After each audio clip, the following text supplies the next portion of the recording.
Welcome to my channel. आज हम class 6 का पार्ट 1 एनसीईआरटी हिस्ट्री से कवर करेंगे। क्या, कब, कहाँ और कैसे। इस पार्ट में हम देखेंगे कि इतिहास का पुनर्निर्माण कैसे किया जाता है, क्या क्या स्रोतों का पता लगाते हैं हम उसके लिए, और कौन इस कार्य को संपन्न करता है। ठीक है, इसमें हम कुछ कुछ उदाहरणों को भी देखेंगे जहाँ पे हमें फसल सबसे पहले कौन सी कहाँ उगाई गई इसके बारे में पता चलेगा, और लोगों ने सबसे पहले कहाँ हम यूज़ करके हम हिस्ट्री को रिक्रिएट कर सकते हैं या पता कर सकते हैं कि पास्ट में क्या क्या हुआ। यह जानने के लिए कि कल क्या हुआ तुम रेडियो सुन सकते हो, टेलीविज़न देख सकते हो या फिर अखबार पढ़ सकते हो। साथ ही यह जानने के लिए कि पिछले साल क्या हुआ तुम किसी एक व्यक्ति से बात कर सकते हो जिसे उस समय की स्मृति हो। लेकिन कुछ समय पहले क्या हुआ था वह कैसे पता चलेगा, लेकिन बहुत समय पहले क्या हुआ था कैसे पता चलेगा, यानी आज से हज़ारों साल पहले क्या ऐसे लोग रहते थे, क्या सभ्यता थी, इसके बारे में कैसे पता चलेगा। तो इसके बारे में कैसे पता चलेगा, उसके क्या क्या स्रोत हैं, चलिए उसके बारे में पढ़ते हैं। अब अतीत के बारे में हम क्या जानते हैं। अतीत के बारे में हम बहुत कुछ जाना जा सकता है, जैसे क्या खाते थे, जैसे लोग क्या खाते थे, कैसे कपड़े पहनते थे, किस तरह के घर में रहते थे। हम आखेटकों शिकार यानी कि शिकारियों के जो लोगों को ऐसे लोग जो जानवरों का शिकार करते हों, पशुपालकों, कृषकों, शासकों, व्यापारियों, पुरोहितों, शिल्पकारों, कलाकारों, संगीतकारों या फिर वैज्ञानिकों के जीवन के बारे में जानकारी हासिल कर सकते हैं। यही नहीं, हम यह भी पता कर सकते हैं कि उस समय बच्चे कौन कौन से खिलौने से खेलते थे, कौन सी कहानियाँ सुना करते थे, कौन से नाटक देखा करते थे या फिर कौन कौन से गीत गाते थे। तो अब हम देखते हैं कि इन सारी चीज़ों के बारे में हमें पता कैसे चलता है कि उस समय का जीवन कैसा था, उस समय का समाज कैसा था, लोग कहाँ रहते थे।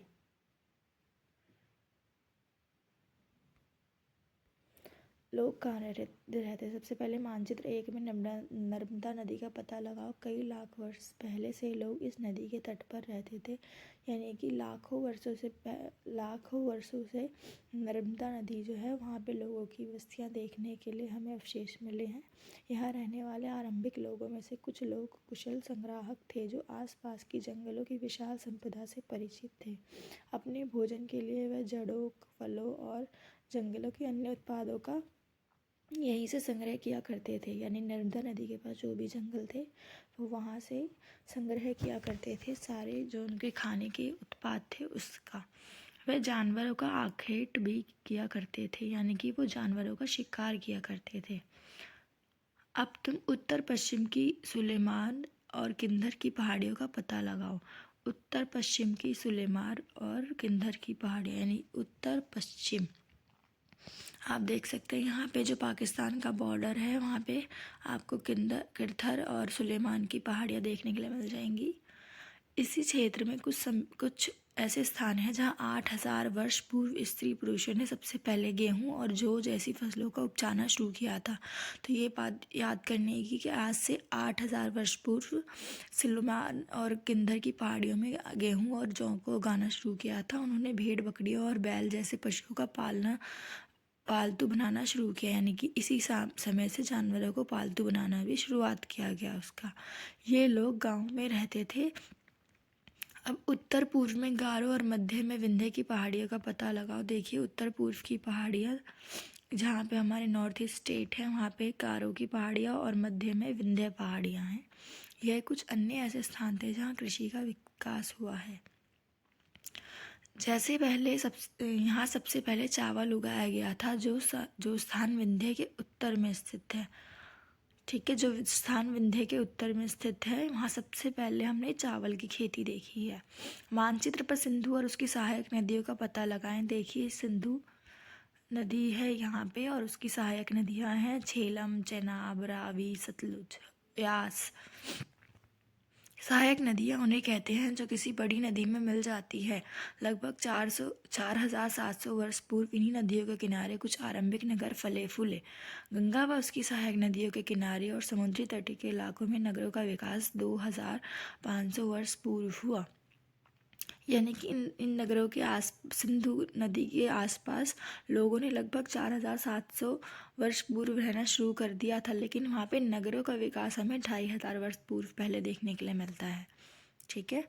गंगा और उसकी सहायक नदी सोन का पता लगाओ। गंगा के दक्षिण में इन नदियों के आसपास का क्षेत्र पश्चिम काल में मगध यानी वर्तमान बिहार नाम से जाना जाता है। इसके शासक बहुत शक्तिशाली थे और उन्हें एक विशाल राज्य स्थापित किया था। देश के अन्य हिस्सों में भी ऐसे राज्यों की स्थापना थी।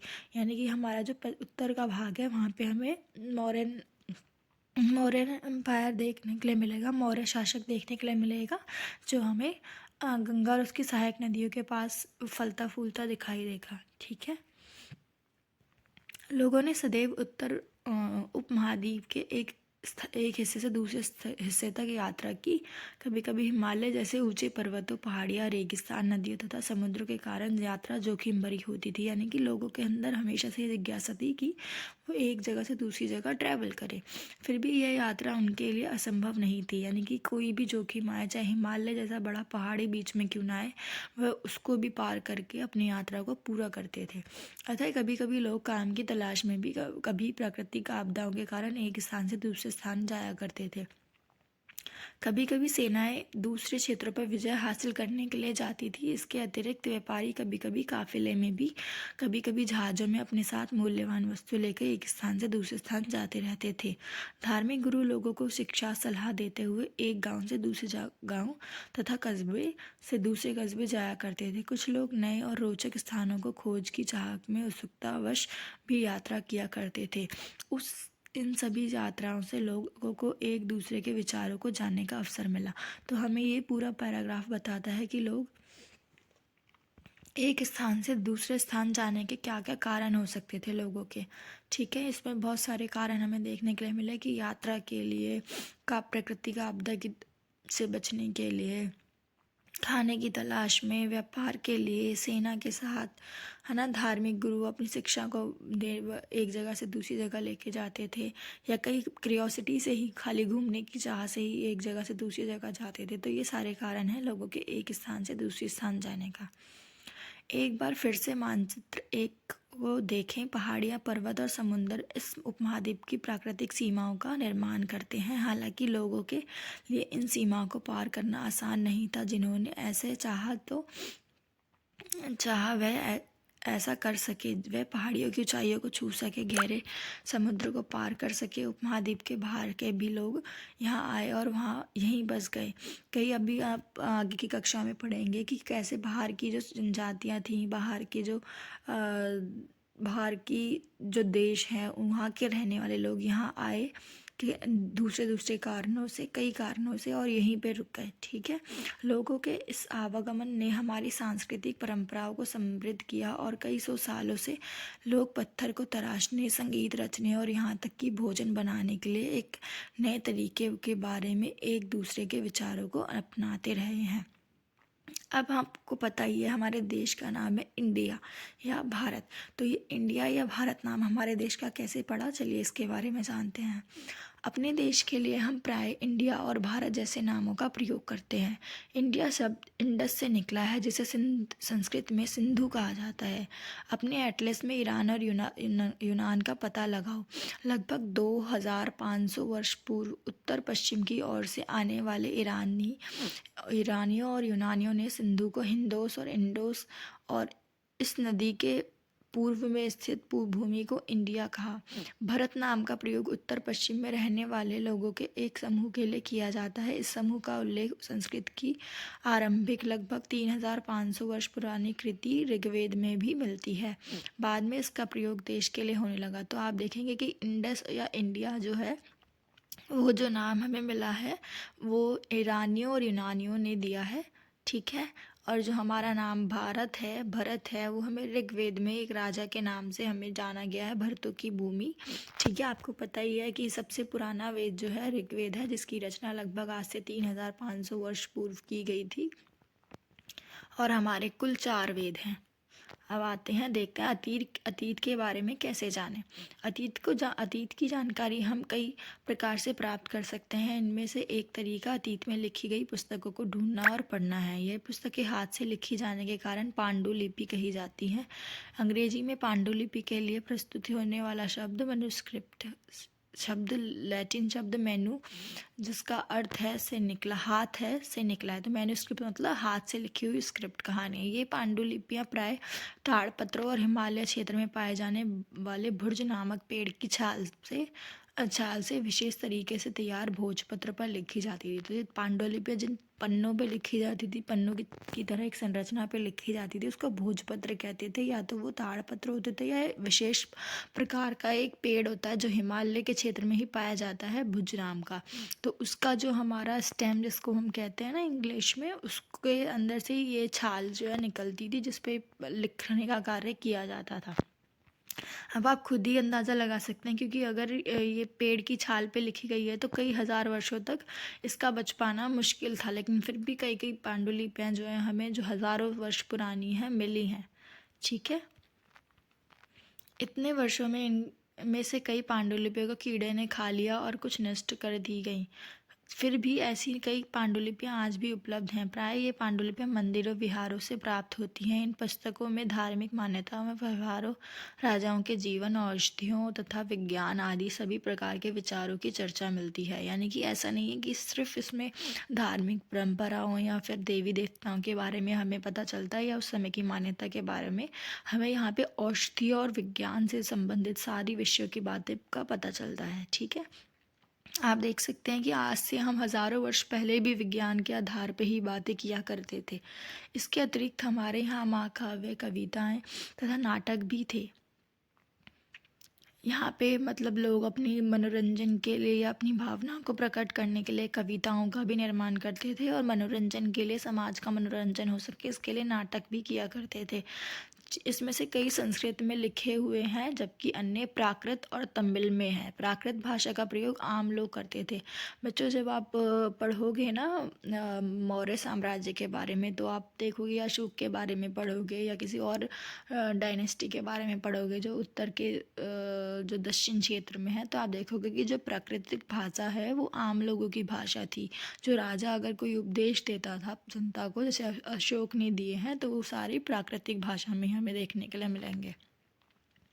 हम अभिलेखों का भी अध्ययन कर सकते हैं। ऐसे लेख पत्थर तथा धातु जैसी अपेक्षाकृत कठोर सतहों पर उत्कीर्ण किए गए हैं। जैसे पांडुलिपियाँ लिखी गई हैं ताड़ पत्रों पे, वैसे ही अभिलेख पत्थर या किसी धातु पे लिखे गए हैं। कभी कभी शासक और अन्य लोग अपने आदेशों को इस तरह उत्कीर्ण कराते थे जैसे ताकि लोग उन्हें देख सके, पढ़ सके और उनका पालन कर सकें। जैसे मैंने आपको बताया था ना, अशोक ने अपने जो उपदेश थे वो ऐसे ही करवाए थे उत्कीर्ण, तो ताकि वो लंबे समय तक किसी भी स्थान पे रहें और लोग उसको आते जाते पढ़ सकें। कुछ अन्य प्रकार के अभिलेख भी मिलते हैं जिसमें राजा और रानियों सहित कुछ अन्य स्त्री पुरुषों ने भी अपनी कार्यों का वर्णन उत्कीर्ण करवाए हैं। यानी जो बड़े बड़े व्यापारी हुआ करते होंगे, उन्होंने भी अपने अपने कार्यों का वर्णन कराया हुआ है। उदाहरण के लिए शासक लड़ाइयों में अर्जित विजयों का लेखा जोखा रखा करते थे।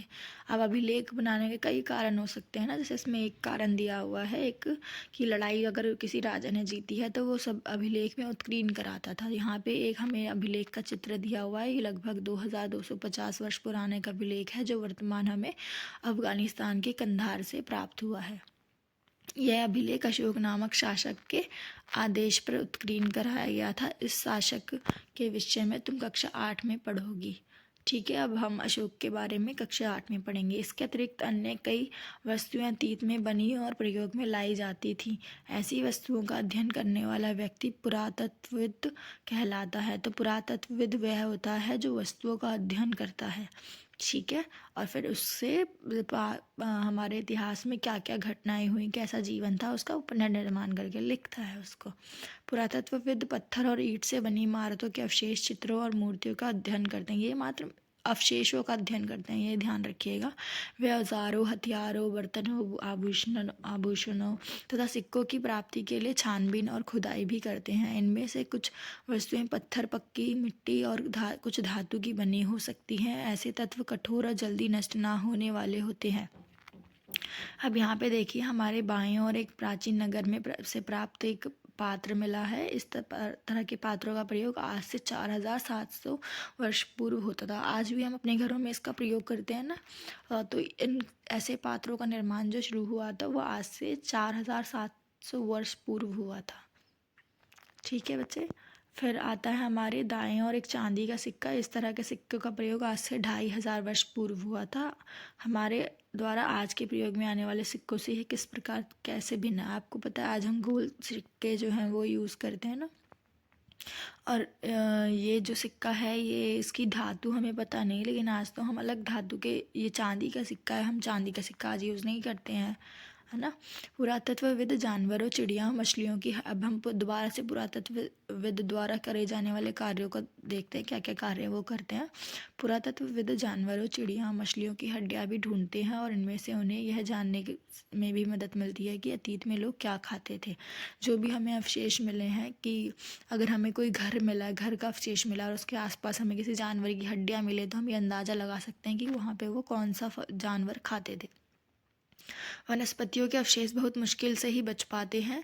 यदि अनाज, अन्न के दाने तथा लकड़ी के टुकड़े जल जाते हैं तो वह जले हुए रूप में बचे रहते हैं। क्या पुरातत्वविदों को बहुआ कपड़ों के अवशेष मिले होंगे? क्या आपको लगता है कि वहाँ पे हमें कपड़ों के भी अवशेष मिले होंगे? पांडुलिपियों, अभिलेखों तथा पुरातत्व से ज्ञात जानकारियों के लिए इतिहासकार प्रायः स्रोत का शब्द प्रयोग करते हैं। इतिहासकार उन्हें कहते हैं जो अतीत का अध्ययन करते हैं। स्रोत से प्राप्त होते ही अतीत के बारे में पढ़ना बहुत रोचक हो जाता है, क्योंकि इन स्रोतों की सहायता से हम धीरे धीरे अतीत का पुनर्निर्माण करते जाते हैं। अतः इतिहासकार और पुरातत्वविद उस जासूस की तरह हैं जो इन सभी स्रोतों का प्रयोग सुराग के रूप में अतीत को जानने का प्रयास करते हैं। अतीत एक या अनेक, जैसे हमारी किताब का ही नाम है हमारे अतीत, तो अतीत क्या एक है या इसके कई अनेक रूप भी हैं? अब हम इसके बारे में देखते हैं। क्या तुम्हारे एक पुस्तक क्या तुमने इस पुस्तक के शीर्षक हमारे अतीत पर ध्यान दिया? यह अतीत शब्द का प्रयोग बहुवचन में किया गया है, जैसे कि ऐसा इस तथ्य की ओर ध्यान दिलाने के लिए किया गया है कि अलग अलग समूह के लोग इस अतीत के अलग अलग मायने थे। ठीक है। अब हमारे अतीत मतलब हम सिर्फ एक अतीत के बारे में नहीं पढ़ रहे, हम बहुत सारे समूह के अतीत के बारे में पढ़ रहे हैं। चाहे वह राजा हो, चाहे वह व्यापारी हो, चाहे वह कुम्हार हो, चाहे वह लोहार हो, है ना। तो इसलिए अलग अलग समूह के बारे में पढ़ने के कारण इस पुस्तक का नाम हमने अलग अलग अतीत के बारे में पढ़ने के लिए रखा है। उदाहरण के लिए पशुपालकों और कृषकों का जीवन राजाओं और रानियों के जीवन तथा व्यापारियों का जीवन शिल्पकारों के जीवन से बहुत भिन्न था। जैसा कि हम आज भी देखते हैं कि इस समय भी देश के अलग अलग हिस्सों के लोग अलग अलग व्यापारियों और व्यवहारों और रीति रिवाजों का पालन करते हैं। उदाहरण के लिए आज अंडमान द्वीप के अधिकांश लोग अपना भोजन मछली पकड़कर, शिकार करके और फल फूल के संग्रह द्वारा प्राप्त करते हैं। इसके विपरीत शहरों में रहने वाले लोग खाद्य आपूर्ति के लिए अन्य व्यक्तियों पर निर्भर करते हैं। इस तरह के भेद अतीत में भी विद्यमान थे। आज की हम देख सकते हैं कि जो भी हमारे लोग हैं वो अलग अलग तरीके से उनका खाने का क्या क्या स्रोत है। तो कई लोग खुद कृषि करके अपना खाद्य उत्पादन करते हैं, या फिर खाद्य सामग्री एकत्रित करते हैं, भंडार को बढ़ाते हैं। कई लोग शिकार करते हैं। कई लोग, शहरों में रहने वाले लोगों के पास ये सारी सुविधाएं या फिर वो भूमि उपलब्ध नहीं होती, तो वह दूसरे लोगों पर निर्भर होते हैं, वो उनसे खरीद करके वस्तुओं का उपभोग करते हैं। ठीक है। इसके अतिरिक्त एक अन्य तरह का भेद है, उस समय शासक अपनी विजयों का लेखा जोखा रखते थे। यही कारण है कि उस समय शासकों और उनके द्वारा लड़ी जाने वाली लड़ाइयों के बारे में काफ़ी कुछ जानते हैं। जैसे कि अब हम अतीत का पुनर्निर्माण करेंगे तो राजाओं ने तो अपना भाई अभिलेख भी बनवा दिए, पांडुलिपि पे भी विवरण करा दिया, लेकिन जो वहाँ की आम जनता थी उनके बारे में हमें उतनी जानकारी नहीं मिलती जितनी राजाओं के बारे में मिलती है। जबकि शिकारों, मछुआरों, संग्राहक, कृषक और पशुपालक जैसे आम आदमी प्राय अपने कार्यों का लेखा जोखा नहीं रखते थे। पुरातत्व की सहायता से हमें उनके जीवन को जानने में मदद मिलती है, हालांकि अभी भी उनके बारे में बहुत कुछ जानना शेष है। अब देखते हैं तिथियों का मतलब। अभी कौन सा वर्ष चल रहा है बच्चे? अभी चल रहा है 2026। हाँ, अगर कोई तुमसे तिथि के विषय में पूछता है तो तुम शायद इस दिन की तारीख, माह, वर्ष के जैसे कि 2000 या इसी तरह का कोई और वर्ष बताओगे। वर्ष की यह गणना ईसाई धर्म प्रवर्तक ईसा मसीह के जन्म की तिथि से हुई है। यानी कि अगर अभी 2026 चल रहा है तो ईसा मसीह के जन्म को अभी 2026 वर्ष हो चुके हैं। हमारे जो कैलेंडर है, हम जो कैलेंडर फॉलो करते हैं वो इंग्लिश कैलेंडर है और जो ईसा मसीह के जन्म से ही माना जाता है। ठीक है। अतः 2000 वर्ष कहने का तात्पर्य ईसा मसीह के जन्म के 2000 वर्ष के बाद से है। ईसा मसीह के जन्म से पूर्व की सभी तिथियां ईसा पूर्व के नाम से जानी जाती है। यानी कि अगर हम इस सभ्यता के बारे में पढ़ रहे हैं जो आज से 2700 वर्ष पूर्व जो फली फूली या फिर आज से कई, जैसे हमने देखा कि आज से 4700 वर्ष पूर्व गेहूं की फसल पहली बार उगाई गई। तो अगर हम देखें ईसा पूर्व के हिसाब से तो 1700 ईसा पूर्व पहले गेहूं की फसल उगाई गई। ठीक है। इस पुस्तक में हम 2000 को अपना आरंभिक बिंदु मानते हुए वर्तमान से पूर्व की तिथि का उल्लेख करेंगे। इतिहास और तिथियां। अब यहाँ पे इस पैराग्राफ को आप बहुत ध्यान से रीड करेंगे क्योंकि ये आपकी बहुत सारी कन्फ्यूजन को आगे दूर कर पाएगा। ये बहुत इम्पॉर्टेंट है। अंग्रेजी में BC, हिंदी में ईसा पूर्व का तात्पर्य बिफोर क्राइस्ट, ईसा पूर्व होता है। कभी कभी तुम तिथियों से पहले AD लिखा देखते हो। यह एंडो डोमिनी नामक 2 लैटिन शब्दों से बना है। इसका तात्पर्य ईसा मसीह के जन्म के वर्ष से है। अगर AD लिखा है यानी कि नॉर्मल जो हमारा वर्ष चला है 2026 चल रहा है अभी, तो हम उसके आगे AD नहीं लगाते। लेकिन अगर AD लगाएंगे तो वो होगा कि उसका मतलब है ईसा के मसीह के जन्म से 2026 वर्ष बाद। ठीक है। कभी कभी AD की जगह CE यानी CE मीन्स कॉमन एरा और BC की जगह BCE बिफोर कॉमन एरा। ठीक है। यानी ईसा मसीह के जन्म से पहले का समय। और CE अक्षरों का प्रयोग कॉमन एरा और BCE का बिफोर कॉमन एरा के लिए किया जाता है। हम इन शब्दों का प्रयोग इसलिए करते हैं क्योंकि विश्व के अधिकांश देशों में अब इस कैलेंडर का प्रयोग सामान्य हो गया है। भारत में तिथियों के रूप में इसका प्रयोग लगभग 200 वर्ष पूर्व आरंभ हुआ। यानी कि हाँ, अंग्रेजों के आते ही उन्होंने इस कैलेंडर का प्रयोग स्टार्ट करा और जो अभी भी हम इसका प्रयोग करते हैं। ठीक है। कभी कभी अंग्रेजी में BP अक्षरों का प्रयोग किया जाता है। इसका अर्थ है बिफोर प्रेजेंट यानी कि वर्तमान से पहले। अन्यत्र। अब हमें हर चैप्टर के एंड में अन्यत्र एक सोर्स मिलेगा जो हमें दूसरी अगर हम अभी मान लो हड़प्पा के बारे में हमने कुछ पढ़ा या पढ़ेंगे अगले चैप्टर में, तो उसके बारे में पढ़ेंगे हम अभी धीरे धीरे। तो उससे अलग उस समय और क्या क्या हो रहा था दूसरे स्थानों पे, वो भी हम इसी के अंदर देखेंगे। ठीक है। जैसा कि हमने पहले पढ़ा कि अभिलेख कठोर सतहों पर उत्कीर्ण करवाए जाते थे। इनमें से कई अभिलेख कई 100 वर्ष पूर्व लिखे गए थे।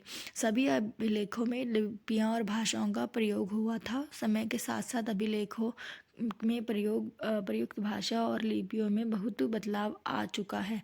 विद्वान यह कैसे जान पाते हैं कि क्या लिखा गया था? अच्छा, ये एक आपको देखते हैं इसके बारे में। इसका पता अज्ञात लिपि का अर्थ निकालने की एक प्रक्रिया द्वारा लगाया जा सकता है। इस प्रकार से अज्ञात लिपियों को जानने की एक प्रसिद्ध कहानी उत्तरी अफ्रीका देश मिस्र से मिलती है।